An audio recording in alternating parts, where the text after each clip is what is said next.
السلام عليكم. أثار مشهد غريب انتشر بكثافة خلال الساعات الماضية على مواقع التواصل الاجتماعي لصاعقة رعدية قوية ضربت مقطورة وعددا من الإبل.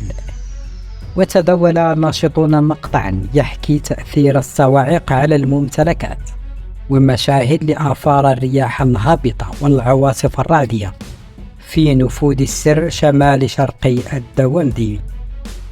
وفي التفاصيل التي وثقها مواطن، مقطع فيديو أظهر نفوق عدد من الإبل وتحطما مقطورة وأضرار لحقت بإحدى المركبات بسبب قوة الرياح والأمطار في نفوذ السر بالقرب من الرياض.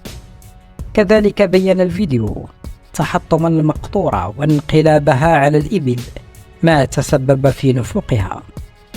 وبحسب موثق المقطع تسببت قوة الرياح والأمطار في انقلاب المقطورة 3 مرات وسقوطها على الإبل ما أدى إلى نفوق 7 منها.